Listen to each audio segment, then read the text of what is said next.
안녕하세요, 리핏입니다. 매일 걷기 운동으로 평발을 교정하고 있습니다. 오늘은 언박싱 컨텐츠를 준비했습니다. 오늘 소개할 신발은 나이키의 페가수스 플러스인데요. 일단 그보다 앞서서 르무통 포레스트를 테스트하고 있었는데 아무리 생각해도 걷기 운동용으로 추천할 만한 신발은 아니라서 테스트는 중단했습니다. 관련한 내용은 커뮤니티에 올렸으니까 참조해 주시면 될 것 같고요. 가벼운 일상 용도의 신발로는 나쁘지 않았지만 제가 추구하고 있는 오래 걸을 수 있고 또 빠르게 걷고 하루 종일 착용해도 발에 부담이 없는 그런 신발은 아니었기 때문에 테스트는 빠르게 종료했다는 점 먼저 공지를 한번 드리고 본론으로 들어가 보겠습니다. 사실 걷기에 좋은 러닝화를 찾는 게 의외로 어렵습니다. 제가 150개 가까이 신발 리뷰를 해봤는데 대부분의 러닝화들이 당연히 러닝에 초점이 맞춰져 있기 때문에 걷기에 최적화되어 있지 않는 경우가 좀 많아요. 그래서 상당히 많은 실패와 시행착오들을 겪었는데 이 신발도 사실 그래서 구매를 상당히 망설였던 신발이기도 합니다. 작년 여름에 제가 일본에 갔을 때 이미 한번 실착을 해봤고요. 당시에도 착화감은 너무 좋았었기 때문에 굉장히 고민을 했지만 비싼 가격하고 그 다음에 너무 무른 쿠션 때문에 고민을 좀 했던 신발이었습니다. 이제서야 뒤늦게 구매를 해봤고요. 그래서 오늘은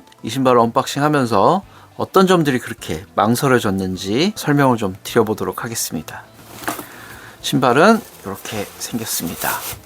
우선 재원부터 좀 설명을 드리면 제 발 사이즈에서 반업을 했고요. 265mm로 구매를 했습니다. 신발의 무게가 236g이 나가요. 상당히 가벼운 신발이기도 합니다. 일상 데일리용 신발로는 꽤 괜찮을 것 같은 무게를 가지는 신발이다, 그렇게 말씀을 드릴 수 있겠고, 제가 이거 자료들을 좀 찾아보다 보니까 이 신발이 원래대로였으면 이제 페가수스 터보가 되겠죠. 페가수스 터보 4가 될 뻔했다, 그런 이야기도 있더라고요. 보시면 바닥에 페가수스 터보라고 고스란히 적혀 있습니다. 나이키에서 새로운 러닝화 라인업들을 발표하면서 얘가 이제 페가수스 플러스가 된 거고요. 그런 의미에서 종전의 페가수스 터보의 느낌을 많이 가져왔다, 그렇게 보셔도 되겠습니다. 디자인으로만 보면 너무 저의 취향이라서 안 살 수가 없었는데 여기저기 조금 고민되는 부분이 많았던 신발이기도 합니다. 지금부터 부위별로 좀 설명을 드리면서 느낌이 어떤지 간단하게 설명을 드리고 또 신는 모습도 보여드리면서 마무리하도록 하겠습니다.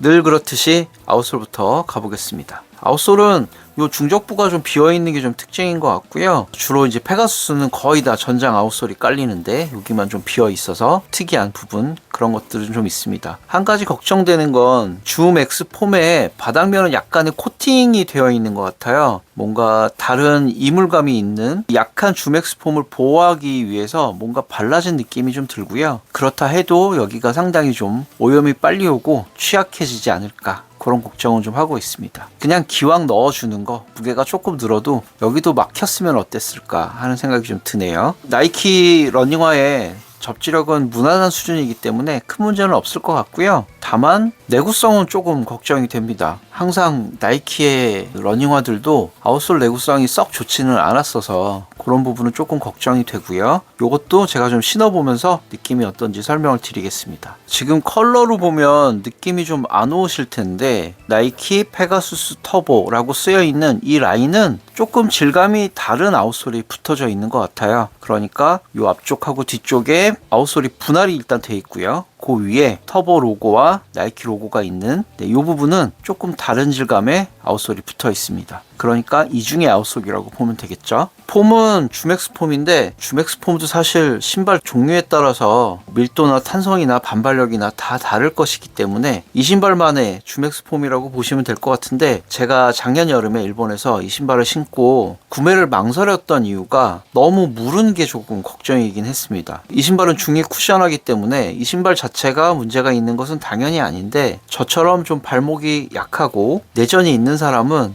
바닥면이 단단하지 않아서 쿠션이 물러서 지지력이 좀 약해지면 아무래도 내전이 좀 금방 오기 때문에 이건 이 신발의 문제라고 말씀드리는 게 아니라요. 발목이 약한 사람한테는 조금 부담될 수준의 미드솔 폼이라서 그건 조금 걱정이 되는 부분이긴 합니다. 그래도 쿠션의 느낌은 워낙 좋았기 때문에 지금도 걱정 반 기대 반 하고 있습니다. 스택하이트를 보니까 뒤축이 34mm고요. 앞쪽이 24mm입니다. 그래서 힐드롭이 1cm죠. 10mm를 가지는데 이렇게 10mm의 힐드롭이 있으면 뒤꿈치부터 착지해서 걷는 저 같은 힐 스트라이커들한테는 굉장히 쿠션감이 좋게 느껴지기도 하거든요. 그런 부분에서는 걷기에는 되게 좋은 신발일 것 같다. 그 정도의 느낌으로 설명을 드릴 수 있겠습니다. 가피로 넘어가 보면 이 신발도 플라이니트가 사용된 신발인데 약간의 신축성이 있을 뿐이고 상당히 짱짱한 느낌이긴 합니다. 또 통기성도 좋아서 착화감은 되게 좋았던 걸로 기억을 하고 있고요. 그런 면에서 저처럼 하루 종일 착용하는 사람 입장에서는 되게 반가운 신발이기도 합니다. 신발은 너무 이쁘게 잘 나왔습니다.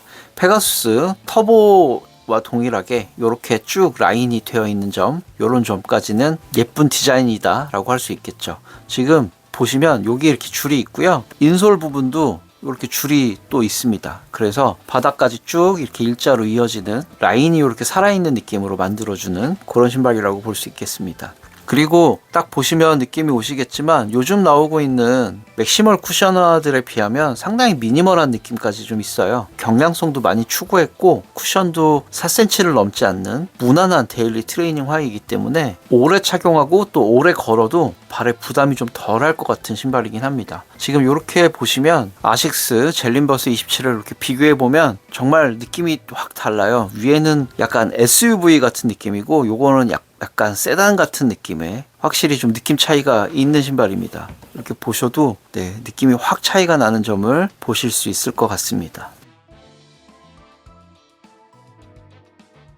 모두에게 추천하기는 좀 어려운 신발이다라는 느낌이 좀 드는 게 나이키 신발이 당연히 그렇지만 좀 칼발이 아니시면 좁다고 느끼실 만한 발볼이기는 하고요. 그리고 또 한 가지 이 신발은 상당히 세일을 많이 하는 신발이기도 하지만 원래 정가가 너무 높습니다. 20만 원이 넘어가기 때문에 일반인들이 쉽게 또 접근하기 어렵다는 단점도 좀 있는 신발인 것 같고요. 다시 또 V로 돌아가서 추가로 설명을 드려보면 설포는 이렇게 독립형으로 되어 있습니다. 거시텅 방식은 아니고 내부에 슬리브 같은 게 연결이 되어 있지 않고 밴드 같은 게 없기 때문에 설포는 좀 독립적으로 움직이는 그런 느낌은 좀 있고요. 그래도 괜찮다라는 느낌이 드는 게 요 위에 조금 나일론 질감에 천을 덧대놨잖아요. 설포는 상당히 좀 고정력이 좋고 단단한 편이라서 쉽사리 혀가 돌거나 하지는 않을 것 같습니다. 이 라인이 디자인적으로는 굉장히 멋스러운 부분이 있기도 하지만 니트를 좀 막는 느낌도 좀 있어서 통기성이 조금은 저해되는 느낌도 있다고는 봐야겠죠. 상당히 견고하다라고 말씀드릴 수 있는 부분이 이런 신발끈 부분은 이렇게 TPU 소재로 한 번 더 접착을 하고 코팅을 해놔서 상당히 단단한 부분도 있습니다. 이런 면에서는 일상용으로 장시간 오래 신어도 굉장히 깔끔하게 신을 수 있는 신발일 것 같고요. 발등 부분 여기는 리플렉트가 들어있습니다. 리플렉트가 많이 들어있지는 않네요. 이 뒷부분 하고요. 딱 두 군데만 리플렉트가 들어있습니다. 인솔도 상당히 무난한 인솔이 쓰였고요. 조금 두께감이 있는 오솔라이트 질감의 인솔이 쓰였습니다. 딱 이 발볼에서도 좀 느낌이 오실 텐데 이 뒤축이 상당히 라인이 좀 좁네요. 꼭 한번은 실착을 하고 신발을 선택하셔야 되는 그런 느낌이 좀 있는 신발입니다. 저는 너무 반갑습니다. 제 발목 뒤축이 상당히 얇아서 항상 고민인데 이 정도라면 제 발목에는 딱 맞지 않을까 그런 기대를 좀 하고 있습니다. 미드솔 안쪽 부분에 이렇게 페가수스의 날개가 들어있는 부분, 이런 시그니처를 넣어준 부분, 이런 것도 상당히 매력적인 부분이기도 하고요. 신발은 정말 예쁘게 잘 나왔습니다. 그리고 흰색, 회색, 그리고 조금 더 진한 회색, 조금 더 진한 회색, 그리고 검은색으로 이어지는 이 그라데이션 라인이 참 예쁘게 잘 뽑힌 것 같다.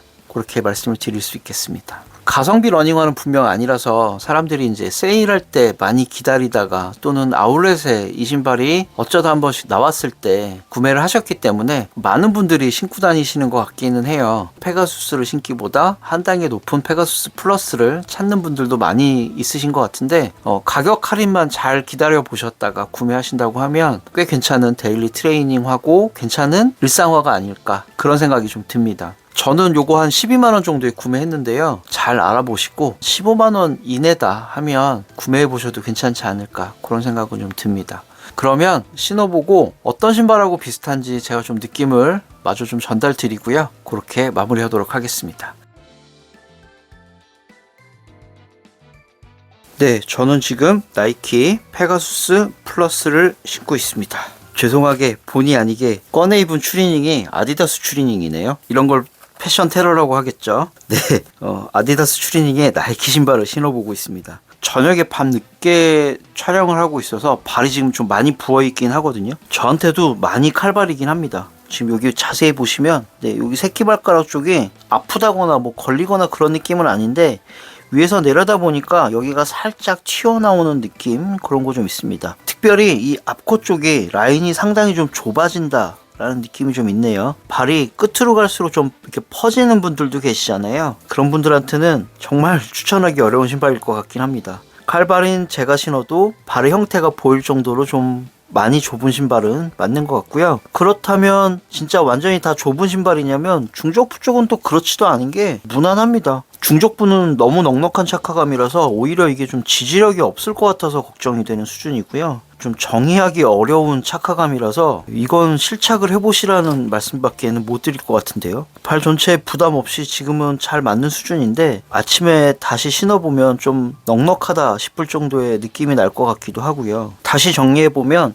뒤축은 굉장히 제 발 사이즈에 딱 맞게 잘 나온 것 같고 중족부는 전 오히려 조금 넉넉한 느낌이 들고요. 요 앞코 쪽만 살짝 좀 좁아지는 느낌, 그래서 요 새끼발가락이 살짝 좀 걸리는 느낌, 그런 거 좀 있습니다. 그리고 저는 무지해반증은 없지만 이 엄지발가락 쪽도 좀 많이 튀어나오는, 지금 발에 힘을 주면 요 정도로 이렇게 튀어나오는 형국이 됩니다. 발 모양이 조금 비치는 신발이다 정도로 보셔도 될 것 같습니다. 쿠션감은 생각보다 그렇게 무르지는 않은데 굳이 비슷한 쿠션을 얘기해보라고 하시면 라이크 스트라이크 프로가 많이 들어간 아그라빅 스피드랑 좀 비슷한 느낌이고요. 굳이 또 아디다스에서 비슷한 신발 얘기해보라고 하시면 아디제로 SL2랑도 얼핏 느낌이 좀 비슷합니다. 미드솔과 발바닥 사이에 압력만으로 좀 설명을 드리고 있는 건데 역시나 라이크 스트라이크 프로 폼에 들어간 신발들과 착화감 조금 비슷한 것 같다, 그렇게 설명드릴 수 있겠습니다. 두세 시간씩 걸어보면서 시시각각으로 쿠션이 어느 정도의 반발력을 가지는지 조금 신어봐야 알 수 있을 것 같습니다. 신발 착화감은 지금까지는 상당히 만족스럽긴 하고요. 제가 아까는 설명을 못 드렸는데 제가 최근에 인비서블 런을 버렸습니다. 주맥스 폼하고 이 위쪽에 가피가 사이가 떨어지면서 제가 버렸는데요. 그러면서도 또다시 주맥스 폼과 니트 가피가 들어간 페가수스 플러스를 신게 되는 거라서 뭔가 좀 느낌이 묘하긴 합니다. 확실히 주맥스 폼이 가공하기도 어렵겠지만 단단하고 견고한 신발을 만드는 것도 상당히 좀 어려운 일인 것 같긴 합니다. 인빈서블러는 500km 정도밖에 못 걷고 버렸지만 요거는 좀 어느 정도의 내구성을 가지는지 제가 열심히 또 테스트를 해보고 돌아와서 설명을 드리도록 하겠습니다. 오래 기다렸다가 또 고민했다가 산 만큼 지금은 상당히 만족스럽긴 합니다. 오늘의 리뷰는 여기까지. 구독과 좋아요는 리핏에게 큰 응원이 되고요. 오늘도 시청해주셔서 감사합니다.